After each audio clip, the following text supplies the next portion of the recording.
Seigneur, bénis les enfants, bénis les moniteurs qui vont, Seigneur, à s'occuper d'eux. Qu'il y ait une nourriture particulière pour chacun d'eux. Te le demandons dans le nom de Jésus. Merci, Père, pour cette richesse, car c'est une richesse. Il y a tellement d'églises sans enfants. Merci, Seigneur, pour cette postérité qui continue. Amen. Puis on voit, ils ont tous ce désir un jour de plonger dans les eaux du baptême. Amen. Merci, Jésus. Il faut revenir au début, ça sera mieux. Ah, quel bonheur. Aujourd'hui, nous avons baptisé 5 personnes. Je sais qu'il y en a encore au moins 6 sur la liste d'attente. Je veux proclamer que cette année, ça sera un record. Un record de nombre de baptêmes. Non pas que nous cherchions le nombre, mais quand même. Au plus les personnes se donneront à Christ, au mieux le monde se portera. Amen. Baptiser, ça veut dire quoi ?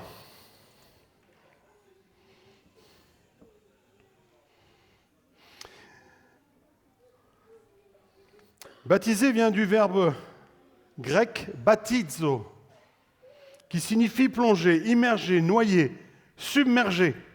En d'autres termes, mettre complètement sous l'eau. En voulant plonger dans la traduction précise de ce mot, je suis tombé sur une définition, un commentaire. Cette explication dit « purifier en plongeant ou en submergeant, laver, rendre pur avec l'eau, se laver, se baigner ». Le mot baptizo ne doit pas être confondu avec le mot bapto, B-A-P-T-O. L'exemple le plus simple a été donné par un physicien et un poète grec, Nicander, vers 200 avant Jésus-Christ. Il parle de la recette pour faire des conserves au vinaigre. Et pour ceci, il utilisait les 2 mots. Les légumes doivent d'abord être plongés, bapto, dans l'eau bouillante, puis immergés, baptizo, dans le vinaigre. Les 2 mots concernent tous les 2 une immersion, mais la première, bapto, est temporaire et brève. La seconde, baptizo, est une action de longue durée, considérée comme définitive. Dans le Nouveau Testament, on trouve plus souvent la référence à notre union et à notre identification en Christ, qu'au passage dans l'eau, du baptême.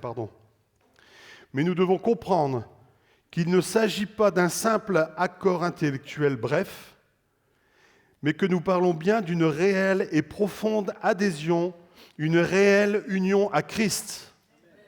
Cette union, cet acte, ce contrat qui est passé, c'est pour la vie. C'est pas une décision, tiens, je me baptême, on va passer un bon dimanche, puis après je reviens à mes activités d'avant. C'est le titre de mon message. Nous sommes appelés à être des disciples du Dieu 3 fois saint. 3 fois saint. Amen. 1 Pierre 3, verset 21 nous dit « Cette eau était une figure du baptême, qui n'est pas la purification des souillures du corps, mais l'engagement d'une bonne conscience envers Dieu, et qui maintenant nous sauve, vous aussi, par la résurrection de Jésus-Christ. » Amen. Une bonne conscience, un engagement d'une bonne conscience. Ça veut dire quoi ? Ça veut dire que je m'engage à ne plus vivre comme avant. Je m'engage à obéir à Dieu, à obéir à sa parole, à ses commandements. On l'a lu, la plupart ont été convaincus par la parole de Dieu, soit parce que depuis toute petite, elles étaient chrétiennes, elles ont été nourries depuis leur tendre enfance, soit parce qu'elles ont plongé leur nez dans la Bible. Mais c'est la parole de Dieu qui te fait connaître Dieu petit à petit. Et c'est la parole de Dieu qui, petit à petit, te fait découvrir que tiens, c'est un domaine dans ma vie, ça ne plaît pas à Dieu. Parce qu'il ne faut pas croire que les eaux du baptême, comme on l'a entendu dans un certain témoignage, tous tes péchés sont partis, puis c'est bon. Il y a des choses qui se règlent spirituellement, tout de suite tu es sauvé, ton salut, Jésus vient. L'Esprit vient en toi, ton esprit renouvelé. Mais ta chair, elle reste toujours là avec ses envies. Elle a toujours ses torts, elle a toujours ses désirs contraires à ceux de l'Esprit. Ta chair, elle réclame. Moi, elle réclame toujours. C'est un combat que je perds souvent. Au-delà de la nourriture, la chair réclame des choses. Réclame des choses tordues, des choses que le monde appelle bien. C'est normal. C'est normal d'avoir envie du même sexe. C'est normal de goûter avant le mariage. On ne sait jamais, ça n'irait pas. C'est normal d'avoir une maison, de se marier après avoir eu des enfants. Ça, c'est le monde. La Bible te dit que l'homme quittera son père et sa mère et s'attachera à sa femme. Et le mariage sera consommé que quand il y aura union. Amen. Quand il y a union, ils sont mariés. Ils sont mariés. Amen. Donc, l'union de deux chairs se fait dans le cadre du mariage, pas dans le cadre d'une boîte de nuit ou autre. Hein. Tu ne peux plus vivre comme avant. Tu t'engages dans les eaux du baptême, tu t'engages à suivre Christ et à obéir qu'à Christ. Même si le monde te dit le contraire. Amen. Ouais, mais attends, c'est les vieux qui faisaient ça, se marier, puis... Ah non, il faut essayer avant. C'est pas un péché d'avoir des relations. C'est pas grave. Il y a des sexologues qui disent que c'est même bon. C'est bon pour la santé. Je ne sais pas pourquoi c'était pas prévu ce que je vous dis là. À mon avis, ça doit parler à quelqu'un.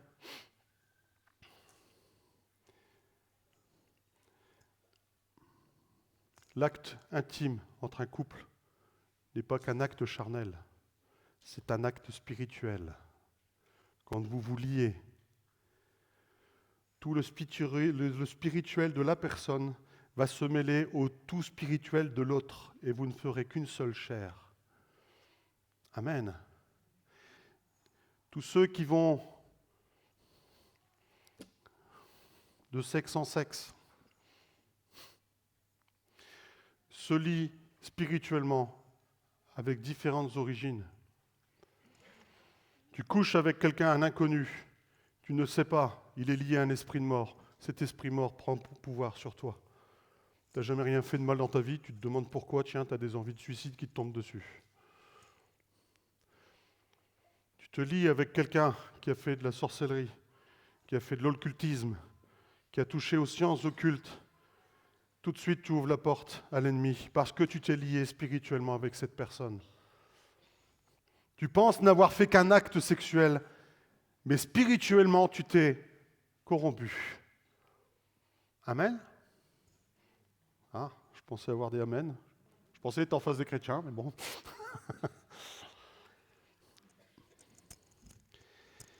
Il nous est demandé, quand nous plongeons dans les eaux du baptême, d'être dans l'obéissance au Dieu 3 fois saint. Celui qui m'aime, c'est celui qui chante le plus fort dans l'église.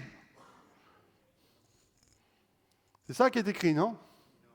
Celui qui m'aime, c'est celui qui lit le plus. Celui qui m'aime, c'est celui qui va le plus souvent à l'église. Oh, celui-là, il m'aime. Celui qui m'aime, dira Jésus, c'est celui qui lit la parole, c'est celui qui va à l'église, mais surtout c'est celui qui obéit à ce qui est écrit dans la parole. C'est ça un véritable disciple. C'est ça une véritable personne qui aime Dieu. C'est celle qui lit et qui met sa vie en règle par rapport à ce qu'elle a lu. Et elle ne discute pas. Oui, mais le monde, il dit que. Mais non, c'est écrit.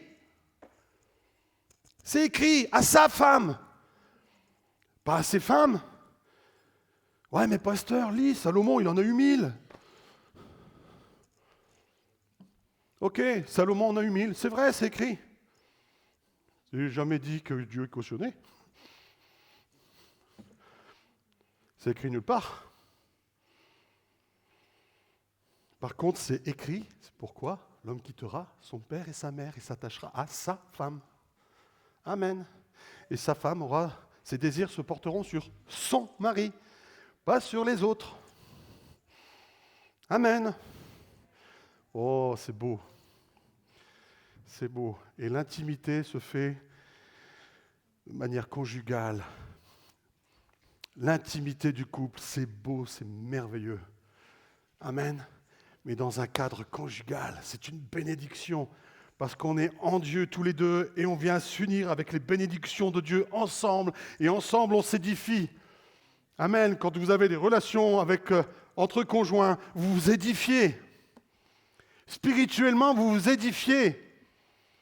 Ah, je suis sûr qu'il y en a la moitié, vous n'avez jamais pensé à ça. Il n'y a pas que la chair dans le lit.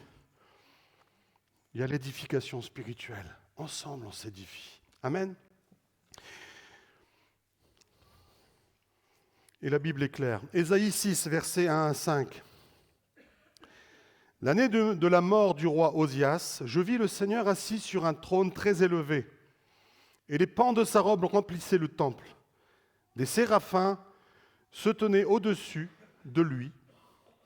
Ils avaient chacun 6 ailes, 2 dont ils se couvraient la face, 2 dont ils se couvraient les pieds, et 2 dont ils se servaient pour voler.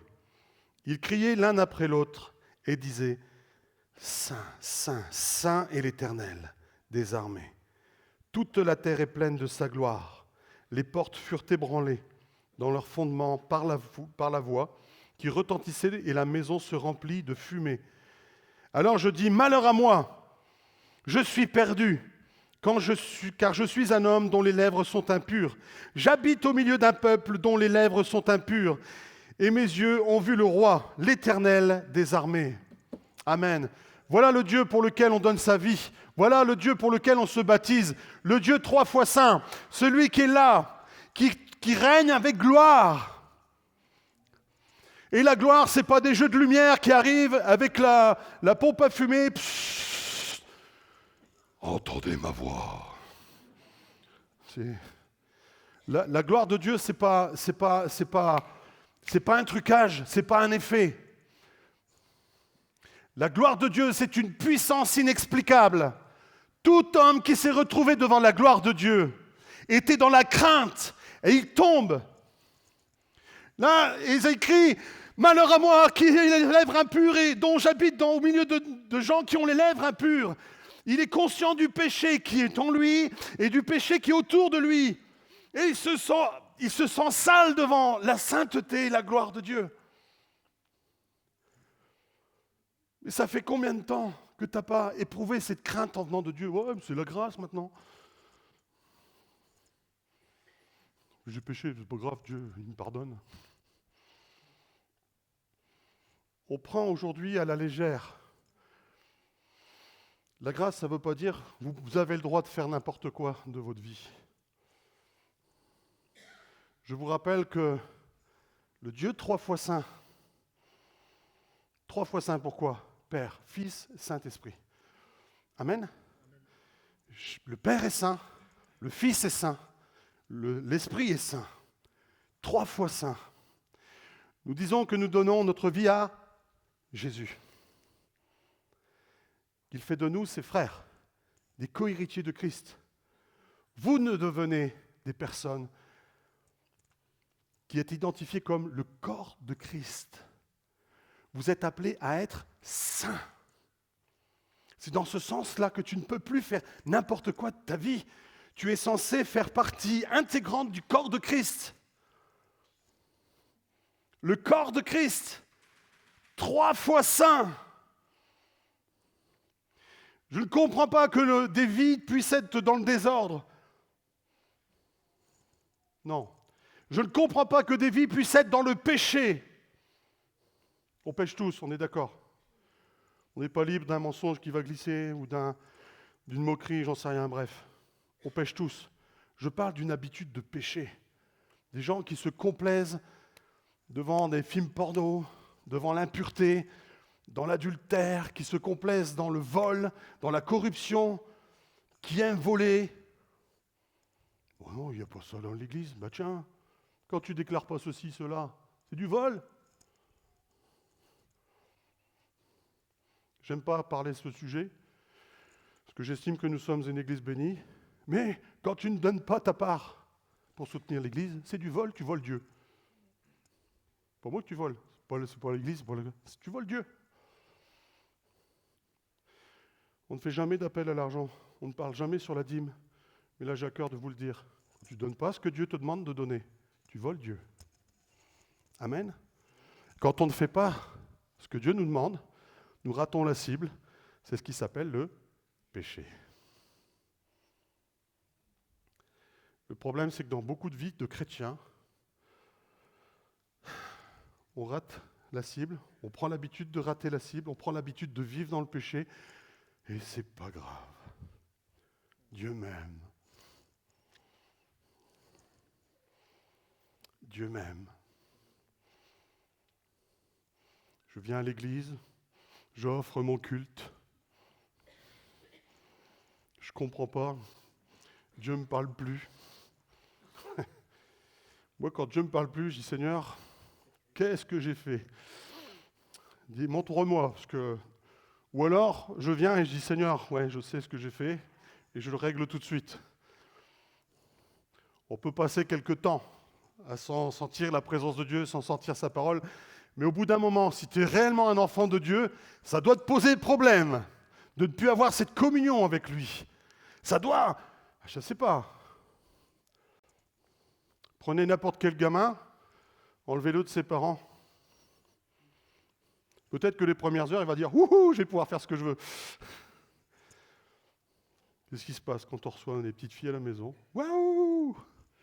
Avec eux, on peut faire ce qu'on veut. Mais très vite, papa, c'est quand qu'il va nous chercher? Là, normalement, quand nous sommes enfants de Dieu, la présence de Dieu, elle est indispensable pour nous. Et quand on sent que le cœur du Père est attristé, ça doit nous préoccuper. Mais te complaire dans ton péché, juste, excusez-moi, je risque d'être dur, mais c'est pas grave. C'est pas grave. C'est bon pour ce que vous avez.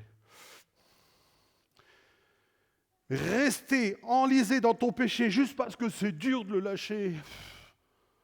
Oh. Il y a un prix au salut.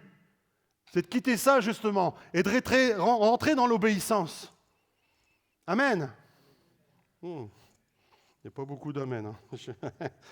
Seigneur, fais que ta parole rentre. Je te le demande au nom de Jésus. On va continuer, si vous le voulez bien. Apocalypse 4, verset 8. Les 4 êtres vivants ont chacun 6 ailes. Encore les chérubins. Pardon? Séraphins, si tu veux. Ils sont remplis d'yeux, tout autour et au-dedans. Ils ne cessent de dire nuit et jour, Saint, Saint, Saint est le Seigneur Dieu, le Tout-Puissant, qui était, qui est et qui vient. Amen. J'ai pris exprès dans l'Apocalypse, que je ne voudrais pas que me dire, ouais, mais Isaïe, c'était dans la loi. Non, le Nouveau Testament nous rappelle aussi que Dieu est 3 fois saint. Dans la nouvelle alliance, dans l'alliance de grâce, le Dieu est toujours 3 fois saint. Et si nous faisons partie de son corps, nous devons faire partie du 3 fois saint. Donc je dois travailler à ma sainteté pour coller de plus en plus au corps de Christ, qui est 3 fois saint. Amen. Lévitique 11, 44 nous dit « Car je suis l'Éternel, votre Dieu, vous vous sanctifierez et vous serez saints, car je suis saint. » Et vous ne vous rendrez point impurs par ces reptiles qui rampent sur la terre, car je suis l'Éternel qui vous a fait monter du pays d'Égypte pour être votre Dieu, et pour que vous soyez saints, car je suis saint. Amen. Là, la parole nous dit, fais attention de ne pas retomber, merci. Ne vous rendez point impurs par tous ces reptiles qui rampent sur la terre. Ne vous rendez pas impurs par tous ces serpents qui veulent vous faire tomber, comme dans le jardin. Tous ces reptiles qui viennent vous dire, mais Dieu a-t-il réellement dit que... Il n'y a pas parlé des films porno, ça n'existait pas, tu peux. Enfin, regarde que... Regarde la sorcellerie, le magicien. Regarde, il a des pouvoirs, c'est bien. C'est fictif. C'est bon. De quoi tu nourris? La Bible dit que là où ton trésor est, c'est là où est ton cœur. Amen. Là où tu investis le plus, c'est là où sera ton cœur. Je ne vous dis pas de ne pas regarder la télé, de ne pas regarder des films. Je ne veux pas rentrer dans du légalisme. Mais si par exemple, tu passes 1, 2, 3, 4, 5, 6 fois plus de temps avec ton nez sur Netflix plutôt que ton nez dans la Bible et dans la prière, de quoi est nourri ton cœur? Ton trésor est nourri des choses du monde. Tu nourris de tes serpents. Les serpents te nourrissent. Après, j'ai du mal à quitter ça. Ben oui, ben arrête de te nourrir. La Bible est tellement simple. C'est pas compliqué. Et c'est comme le sport. Je suis en train de me remettre au sport. Je sais, ça se voit pas. Je commence. Soyez indulgents.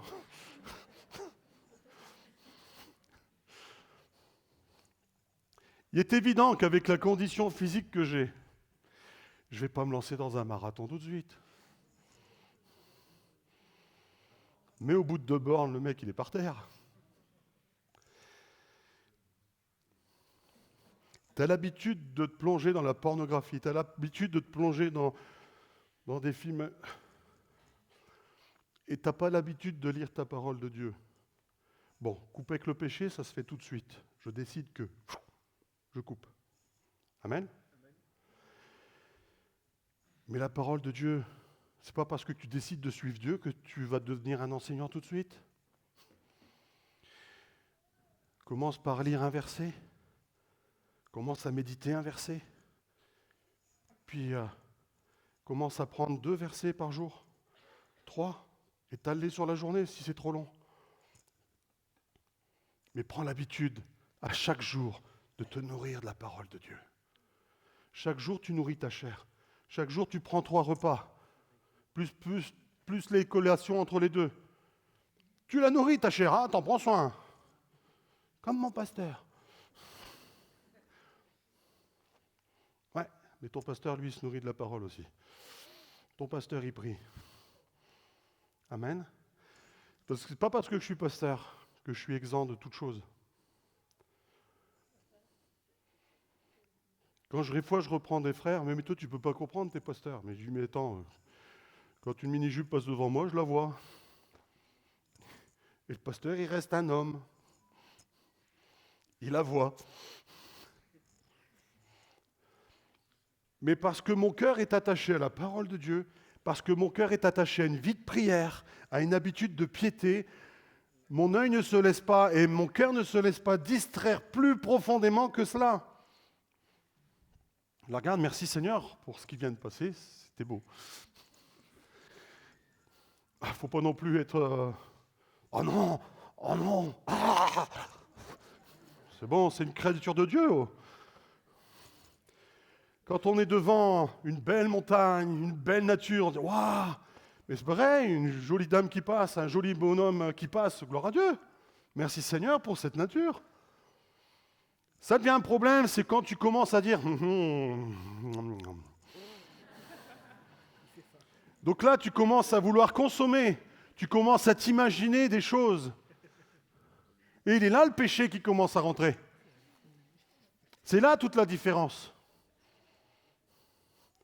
C'est pas tant le fait de voir... Non, c'est qu'est-ce que tu en fais derrière. Qu'est-ce que tu en fais derrière? Et ça, c'est pour tout le monde pareil. Du plus petit au plus grand, du plus jeune au plus vieux. Mais non, les vieux, si, les vieux aussi, ils ont encore toujours ce combat. Hein, les frères, les sœurs? Et j'aimerais attirer votre attention. Pour la plupart, ils sont partis là-haut. On en parlait avec le conseil pendant notre retraite. On n'a vécu une retraite. Merci Seigneur, Dieu a vraiment retourné et labouré nos cœurs. Mais de plus en plus dans les entretiens, on se rend compte que les jeunes ne sont pas simplement attirés par la pornographie que nous avons connue. Ça s'accentue dans le n'importe quoi. C'est la pornographie homosexuelle, c'est la pornographie qui va dans un désordre profond. Tout ce qui est abomination maintenant, ils l'ont à portée de pouce. La pornographie a toujours existé. Dans les rues de Pompéi, il y a des rues, des quartiers où il y avait des mosaïques avec des fresques pornographiques. Les gens passaient devant, il y avait des fresques pornographiques. Donc la pornographie, ça a toujours existé. Mais ça n'a jamais existé avec autant de propositions et avec autant de facilité. Il y a encore une centaine d'années, même moins, mais c'était miraculeux, celui qui avait un téléphone chez lui. Pour la plupart des gens, le village où j'ai grandi, Oisy-le-Verger, la plupart des gens n'étaient jamais sortis de leur village. Si, peut-être pour aller à Écourt, parce qu'il y avait un marché à l'époque. Mais faire plus de 10 kilomètres, c'est la fin du monde. Mais aujourd'hui, en quelques heures, on peut se retrouver à l'autre bout du monde. En quelques heures, en quelques secondes, on se retrouve avec n'importe qui est en train de nous montrer tout son corps et qui nous invite à en faire pareil. Je me rappelle avoir vu le témoignage d'une fille qui était à Mulhouse, l'église de la Porte Ouverte, qui a eu la bêtise de se mettre sur un site qui lui ont demandé des choses, de se montrer, puis elle naïvement l'a fait. Et la vidéo, en quelques secondes, a fait le tour sur les réseaux sociaux. Tous les membres de l'Église, quasiment, ont eu accès à cette vidéo. On détruit les vies. On détruit les vies comme ça. Nos jeunes sont exposés. Ils sont exposés. Je sais que ça devient compliqué, mais de grâce, chers parents, évitez le plus tard possible de leur donner accès aux tablettes et smartphones. Vous les exposez vous-même. Je sais que ça devient compliqué, hein. Mais c'est vous les responsables de leur éducation. Amen. Je sais que c'est dur. Nous, ils ont accès ils ont chacun une tablette. Ou peut-être pas. Il y a la tablette à la maison. Régulièrement, ils vont à l'étage avec la tablette. Chose interdite, tu veux être sur la tablette, c'est en bas, avec nous, en présence de nous. Je veux pouvoir à tout moment regarder où tu es. Bon, après, il y a des adultes qui s'enferment devant 3 grands écrans. On ne peut plus trop dire grand-chose. Pardon? T'en as que 2. Oh.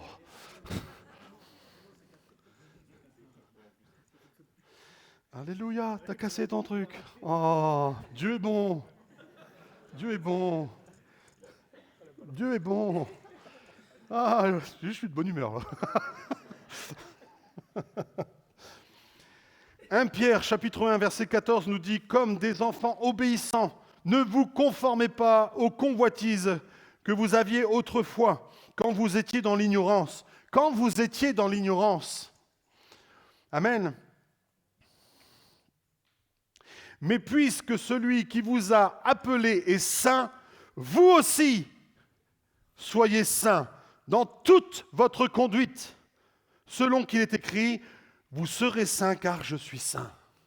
Vous êtes appelés à être des disciples, mais des disciples saints. C'est fini les disciples entre deux chaises. J'ai enlevé le mot. Tu ne peux pas être froid tu ne peux être que froid ou bouillant. Soit tu es disciple, soit tu ne l'es pas. Soit tu es saint, soit tu ne l'es pas. Les tièdes, je les vomirai de ma bouche, dit la Bible. Jésus l'a dit, les tièdes seront vomis de ma bouche.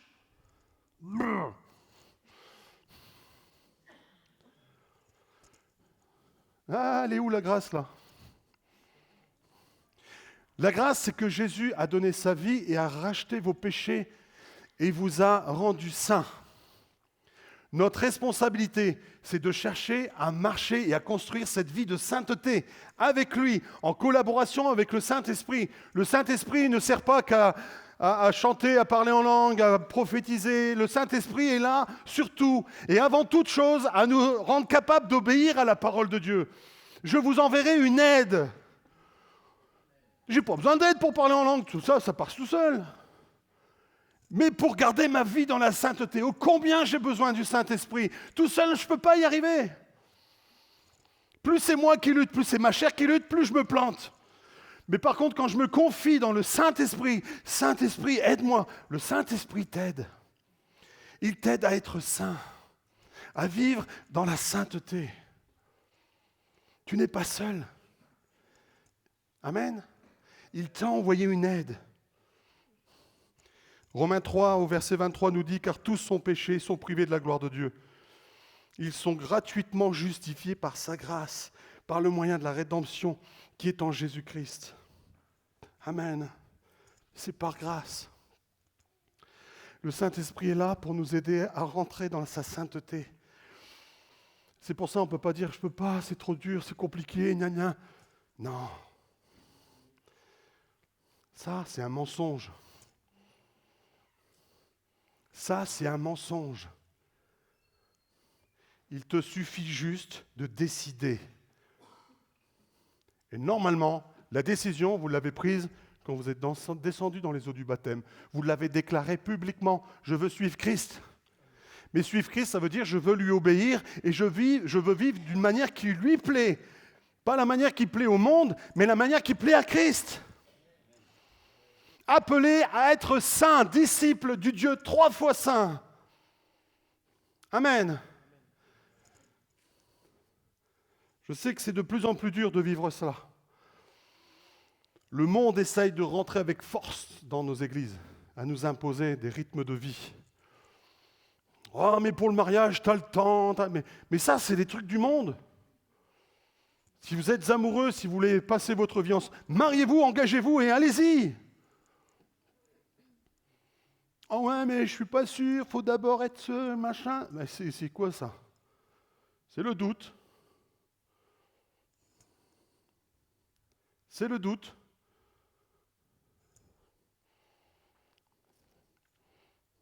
Amen. Deutéronome 30, j'en finirai avec ce verset. 30, verset 19 nous dit « Je prends aujourd'hui à témoin contre vous le ciel et la terre. J'ai mis devant toi la vie et la mort, la bénédiction et la malédiction.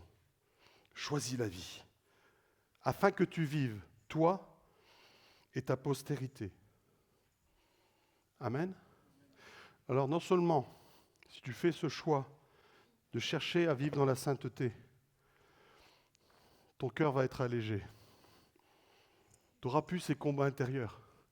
Fais de l'Éternel tes délices. Cherche-le de tout ton cœur. Prie, lis la parole de Dieu, chante-le, loue-le, fais de l'Éternel tes délices, et il te donnera ce que ton cœur désire. Aujourd'hui, on met la machine à l'envers. Seigneur, je te bénirai, je te louerai quand j'aurai ça. Mais t'es qui, toi, pour ordonner un truc à Dieu? T'es qui, toi? D'où tu sors? Lui est l'alpha et l'oméga. Tout vient de Dieu. Et tout a été créé pour lui. Donc toi, tu viens d'où? Tu viens de Dieu. Créé pour Dieu. Le Dieu 3 fois saint. Sa sainteté et sa gloire. On ne s'imagine pas la puissance de sa gloire. Tous les hommes qui se sont présentés devant se sont prosternés. L'apôtre Paul sur la route de Damas, pouf, par terre, plaqué au sol. On a lu Apocalypse tout à l'heure. Jean, sur l'île de Patmos, quand il a eu cette vision, il a dit « Je suis tombé comme mort, comme mort ». Elle est là, la grâce. La grâce, la sainteté de Dieu. Allez en parler à Ananias et Saphira dans la Bible. Ils ne sont pas tombés comme morts, ils sont tombés morts. Des fois, on réclame des réveils. On veut une action puissante du Saint-Esprit. Seigneur, montre-nous ta gloire. Mais est-ce qu'on imagine ce qu'on est en train de prier? Le jour où Dieu montre sa gloire ici.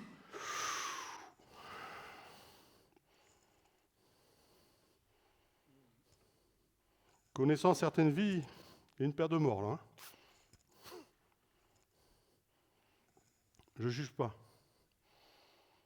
On n'est pas là pour ça. On est là pour s'encourager à suivre le Dieu 3 fois saint. La vie chrétienne, l'engagement des eaux du baptême, ce n'est pas la rigolade, ce n'est pas un jeu. C'est du sérieux. La vie de disciple, c'est du sérieux. L'engagement que l'on donne devant tous, c'est du sérieux. C'est pas pour faire bien parce que papa et maman sont chrétiens. Si tu fais ça, mais repens-toi, mon ami, et replonge. C'est pour avant tout s'approcher du Dieu 3 fois saint. Sainteté à l'Éternel. Sainteté à son Église. Amen.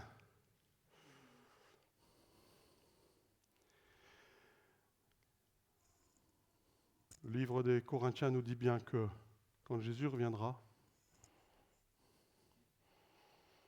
les ivrognes, les moqueurs, les infidèles, les efféminés, tout ça n'auront pas part au royaume des cieux. Et vous pourrez dire, nous n'avons-nous pas prophétisé en ton nom? N'avons-nous pas chassé des démons en ton nom?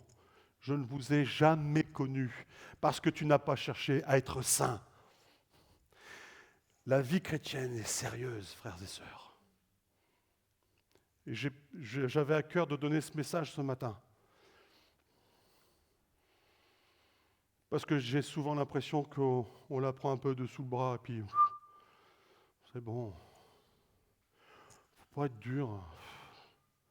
Mais tu sais quand même, ils ont bon cœur. Bah si, je t'assure, ils ont bon cœur. Mais on s'en fout qu'ils ont bon cœur. Ils sont dans le péché. Sainteté à l'Éternel. Amen. On s'en fiche que vous ayez bon cœur, que vous soyez gentil, on s'en fiche. C'est pas ça le critère qui va faire que tu seras sauvé. C'est parce que tu auras été dans l'obéissance, tu te seras attaché profondément à Christ. Tu auras demandé l'assistance du Saint-Esprit pour être dans l'obéissance. Et tu seras resté dans cette vie de sainteté, même si tout le parcours que tu auras fait sur terre, tu ne seras jamais parfait. On sera parfait que quand Christ viendra nous chercher. Mais en attendant, je travaille à être saint. Je travaille à plaire à Dieu. Amen. À plaire à Dieu. Amen. C'est pas comme je veux, mais comme lui veut. Et tant qu'on n'aura pas compris ça, tu ne seras jamais vainqueur. Tu peux demander 10 fois la prière, tu peux demander toutes les onctions d'huile de la terre. On peut vider 2 litres sur toi. Sachant, il ne se passera rien. Parce que tu as un cœur dur, un cou raide qui ne veut pas se plier à ce que la parole de Dieu demande. L'obéissance. Obéissance. Allô les Français? Obéissance. Ah! Aujourd'hui, c'est dur d'enseigner ça, parce qu'on est dans une génération qui ne veut plus obéir. Le policier dit stop, non, on lui rentre dedans avec sa voiture. Le prof dit calme-toi, c'est le prof qui se prend une baffe. Et s'il n'est pas content, papa vient et lui découpe la tête. L'autorité, ça n'existe plus dans ce monde.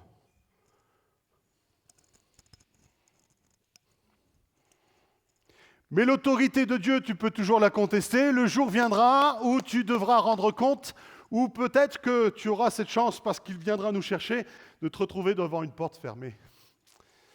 Et je ne t'ai jamais connu. Ton obéissance travaille à ce que tu sois prêt ou pas. Amen. Hein, je sais, on n'aime pas. Mais si, c'est acquis. Si, oui. Sur le papier, c'est acquis. Tu as donné ta vie à Christ, c'est acquis. Mais il y a un travail aussi à faire de cheminement.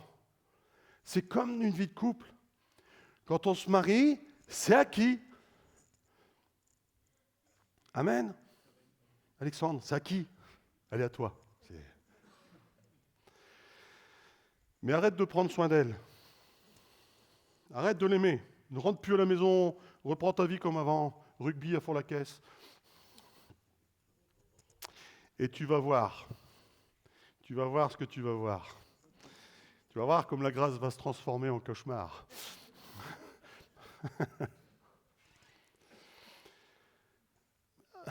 Je ne dis pas que Dieu veut nous latter. Mais à chaque fois que tu n'es pas dans l'obéissance, en fait, les cieux, le spirituel, c'est pas compliqué. C'est pas compliqué. Tu as le blanc et le noir. Tu as le mal, tu as le bon et le mal. Tu as Dieu ou Satan. Quand tu n'obéis pas à Dieu, tu obéis à... c'est aussi simple que ça. À chaque fois que tu désobéis à la parole de Dieu, tu obéis à Satan. Et plus tu cumules ta désobéissance, plus tu appartiens à Satan. Tu as beau avoir fait cet engagement, il a le grimpin sur toi. Il a le droit, parce que c'est toi qui lui as donné ce droit. Amen.